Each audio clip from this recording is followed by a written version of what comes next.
Welcome to the English with Kirsty podcast from www.englishwithkirsty.com. Here I'll be sharing with you tips, information and other learning resources so that you can improve your business English.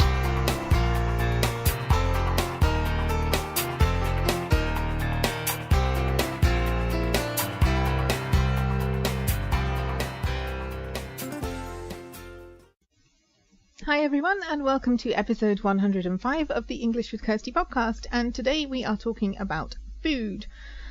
Because sometimes when people come to the UK they say, oh, I want to try some traditional English food, and I find that really hard because I don't eat a lot of traditional English food. At home we have a lot of rice, noodles, pasta, all these kind of things that aren't traditional, and the way I cook as well, I tend to spice things up a bit because the traditional English foods aren't very spicy, so I throw in some jalapenos and some chili oil or some chili flakes, things like that, or some other spices to get things a bit more interesting. But the traditional English food is, many say, quite bland. It's a lot of meat and potatoes and vegetables, things that will fill you up because a lot of people used to work out in the fields, they needed to be full, and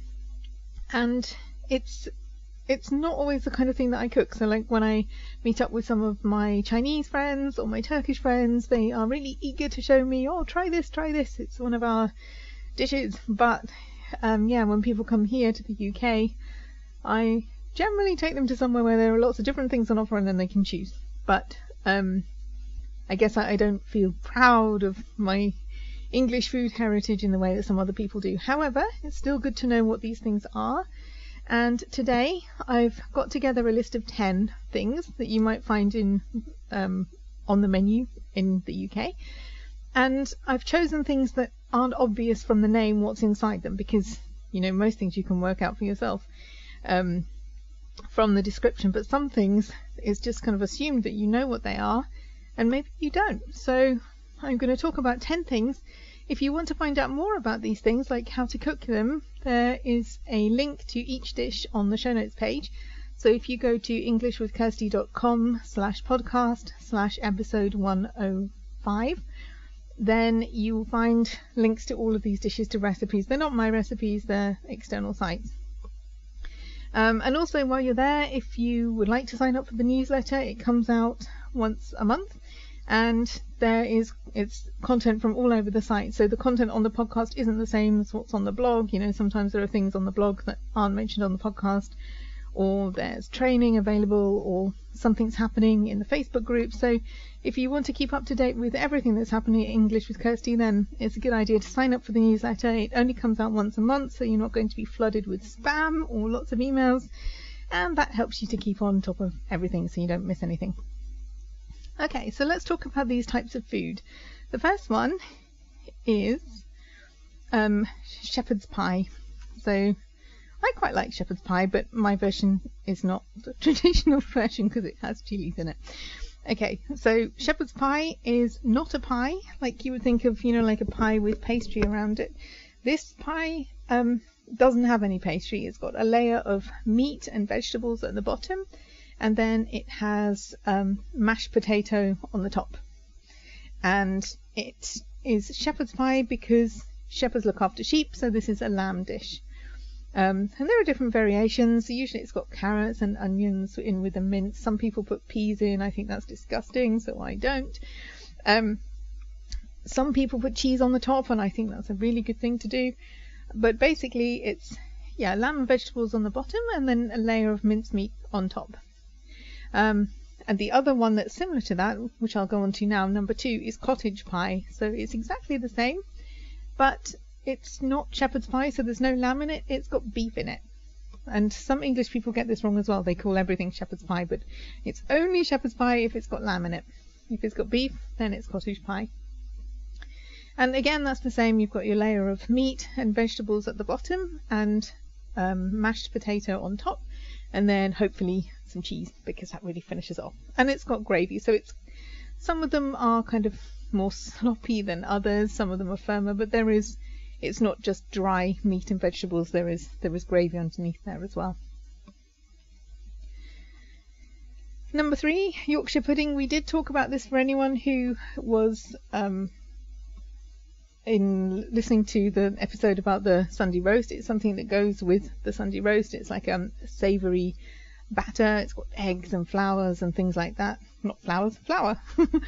Eggs and flour. And yeah, it's like a savoury thing that you eat along with your meat and roast meat, maybe roast chicken, roast lamb or something like that. Or there are nut roasts as well for vegetarians, and then usually roast potatoes and gravy, but it goes along with the Sunday roast. Number 4, bangers and mash. What is that? It is, well, mash is obvious, I guess, because mashed potatoes, and then bangers are sausages. That's really the only time we call them that when we're talking about bangers and mash. We don't usually call sausages bangers, but yeah, if you see bangers and mash, that is sausages and mashed potatoes. And then sometimes people put other vegetables with them, and there's usually gravy, onion gravy, but the main part of the meal there is the sausages and the mashed potato. Number 5, this isn't really something that's offered in, I haven't really seen it in hotels, but because it's so bizarre, I thought I'd just mention it. Particularly at Christmas time, people have lots of leftover vegetables, and they make this thing called Bubble and Squeak, and it's basically, you have cooked vegetables and you kind of squish them around and fry them and make a pancake out of them. But it's a way of using up food, because people don't want to throw away their food. They've got some leftover vegetables from the Christmas meal and they want to do something with them. So it's kind of fried vegetables that didn't get used up. It doesn't sound very appetizing, but it's something that people make and eat, so I wanted to include it because it's a funny name, like Bubble and Squeak. Why would you call something that? The next thing, toad in the hole. What is a toad in the hole? We know what a toad is. It lives outside. But here, it's 2 things that we've already mentioned. It's sausages, and the sausages are buried in Yorkshire pudding. So, you know what Yorkshire pudding is? It's like a batter, and then you have your sausages inside it. So it's like the sausage is hiding in the hole, and the hole is made by the Yorkshire pudding. So toad in the hole is basically sausages wrapped in batter, but not batter like fish and chip kind of batter. It's softer than that. It isn't crispy like like you may have had if you've had fish and chips. Number 7, this came up in a lesson that we had about Wales recently. Welsh Rarebit. It looks like rabbit, but it's not. It's nothing to do with rabbit. Welsh Rarebit is a more, I would say, a lunchtime thing than an evening thing, but it's basically slices of bread that have been toasted, and then you spread a mixture of cheese, and some people put other things in as well, but you're basically melting some cheese and then you spread it on top of the bread. So it's kind of cheese on toast, but a bit different. But basically that they are the main ingredients, cheese and toast. So nothing to do with rabbits. Number 8, apple crumble. So you can't crumble apples because they're fruit, they're firm. An apple crumble it's got apples underneath, like kind of cooked apple, pureed, and then on top is a crumble. So it's not like an apple pie, because an apple pie makes the casing for the apples to go inside, but the crumble is just some kind of sweet pastry crumbled and then cooked on top. So it's just like a layer on top of the apples that are underneath. So that's a dessert. Number 9, full English breakfast. If you order this, you will get cooked food. It's usually, there are vegetarian options, so you don't just have to have the meat, but generally it's sausages and bacon and hash browns, which are like fried potato all kind of mashed up and into like a pancake, like a patty. And then there's cooked tomatoes, mushrooms, sometimes beans, which I know a lot of people find bizarre that we have baked beans for breakfast, but they're included. Fried bread, which is really unhealthy, but yeah, it's part of the full English breakfast. And sometimes black pudding. Some people don't like that because of the ingredients, but yeah, that you sometimes see that as well. And yeah, what else? Sometimes there's toast as well, but by the time you've eaten all that, you really don't need any more. It really sets you up for the day. And most English people don't eat like this every day. It's a thing that we generally do maybe at the weekend, or definitely when we have more time. It used to be something that was done on the farms, because you were pulling a plough or doing work in the fields, hard manual labour. We don't do that now, so we don't need this full English breakfast, but it's still a tradition that's remained, and if you go to hotels you will be able to have that. And the last one is Hotpot.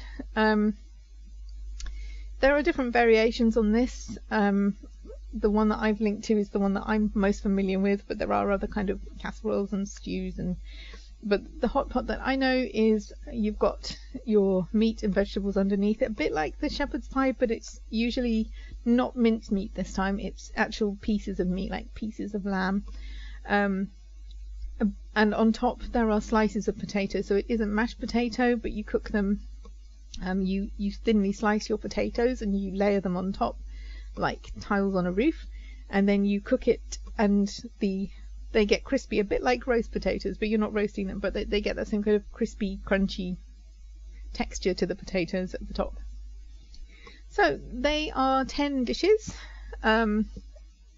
If you want to find out more about any of the dishes, you can come to the show notes page, and I've linked all of them there, so to different sites.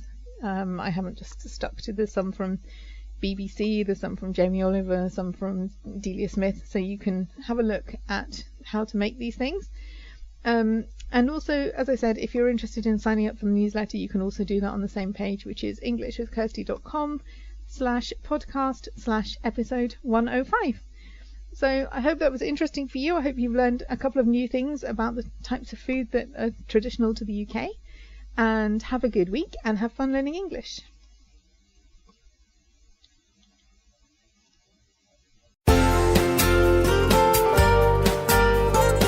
I hope you enjoyed this episode of the English with Kirsty podcast. If you have any questions or comments, my email address is kirsty@englishwithkirsty.com, or you can go to www.englishwithkirsty.com/podcast, where you'll find information about the individual episodes.